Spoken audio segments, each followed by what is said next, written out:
Halo, hari ini kita langsung bahas nih materi yang Anda siapkan soal strategi organisasi. Fokusnya gimana cara memahami perspektif para stakeholder ya, pemangku kepentingan itu. Dan dari situ kita coba pikirin ulang objektif kita biar lebih lebih pas gitu. Iya, betul. Soalnya kan banyak banget yang masih suka ketukar nih antara strategi, objektif, atau malah cuma daftar kerjaan biasa. Hmm, Nah, materi dari HBR Guides ini kayaknya bakal bantu banget buat ngurai benang kusutnya. Tujuannya sih biar Anda dapat intisarinya cepat, tapi juga ya semoga menarik lah pembahasannya. oke. Kita coba lihat ya, bedanya strategi sama objektif itu apa sih sebenarnya? Terus kita bedah juga kenapa ngeliat dari kacamata stakeholder itu penting banget. Dan gimana caranya objektif yang jelas itu jadi kunci. Nggak cuma buat rencana di atas kertas, tapi ya buat eksekusi beneran di lapangan. Iya, iya. Yang saya tangkap menarik dari sini tuh sering banget kita mikir misalnya target pendapatan 100 miliar, itu strategi. Nah, itu dia. Padahal materi Anda ini ngingetin, itu kan cuma hasil ya, hasil yang pengen dicapai. Betul. Strateginya itu lebih ke pilihan dasarnya. Gimana caranya Anda mau capai hasil itu, tapi dengan cara yang unik gitu di pasar Anda. Persis. Dan ini bukan cuma soal jangka panjang atau pendek aja ya, tapi lebih ke fondasi bisnis Anda. Kayak dari mana sih nilai itu datang, apa yang bikin biaya naik, terus mainnya di mana, arena persaingannya gitu. Jadi ya jauh lebih dalam dari sekedar angka target pendapatan. Nah, di sini nih perspektif stakeholder jadi relevan banget ya. Hmm, Sumber Anda ini kan menekankan pendekatan yang cukup sistematis gitu. Jadi coba petakan dulu apa sih yang organisasi Anda harapkan dari tiap kelompok stakeholder utama. Pelanggan, karyawan, pemasok, investor, gitu kan? ya. Dan sebaliknya juga, apa yang paling penting buat mereka dari Anda? Bisa harga, bisa layanan, inovasi, atau mungkin stabilitas kerja buat karyawan? Nah, yang menarik sekaligus jadi tantangan tuh gimana nyiimbangin semua itu. Nggak gampang kan? Betul. Ambil contoh kayak Whole Foods yang dibahas di materi Anda. Mereka sadar banget ada hubungan timbal balik. Karyawan yang happy cenderung bikin pelanggan juga senang.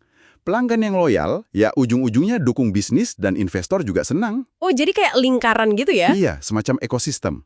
Ini nunjukin gimana memahami kebutuhan stakeholder, itu bisa jadi ya inti dari strategi yang jalan. Bukan cuma teori lah pokoknya. Menarik. Ini juga kayaknya maksa para manajer ya buat mikir lebih luas. Kayak kata panduan HBR itu mengangkat pemikiran ke level organisasi. Betul. Jadi nggak cuma ngurusin departemennya aja. Keuangan mikir angka, marketing mikir promo, operasi mikir produksi. Iya, nggak silo-silo lagi. Tapi lihat gambaran besarnya. Gimana semua ini nyambung lewat para stakeholder tadi. Dan ini nyambung ke poin penting berikutnya nih. Begitu kita paham lanskap stakeholder dan posisi unik yang mau kita ambil, nah itulah strateginya. Baru deh kita bisa rumusin objektif yang benar-benar bermakna gitu. Jadi beda ya sama pernyataan misi yang kadang umum banget? Beda. Beda banget. Objektif yang kuat itu lahir dari pemahaman stakeholder tadi. Pertanyaannya jadi, gimana pemahaman ini bisa bantu Anda nih buat nentuin target yang bukan cuma operasional harian, tapi beneran strategis? Satu lagi nih yang penting banget disebut di sini. Komunikasi. Ah ya, krusial. Rencana sebagus apapun, kalau tim nggak ngeh kenapanya, gimananya, ya bakal susah jalannya. Bisa jadi pajangan aja nanti rencananya. Nah, objektif yang jelas, yang akarnya dari pemahaman stakeholder, itu kan lebih gampang ya dikomunikasikan. Ujungnya, ini yang bikin tim solid, geraknya bareng pas eksekusi. Jadi relevansinya buat Anda dan tim apa coba? Oke, kalau kita coba rangkum ya, intisari dari materi Anda ini. Pertama, penting banget bedain strategi dari target angka atau daftar kegiatan.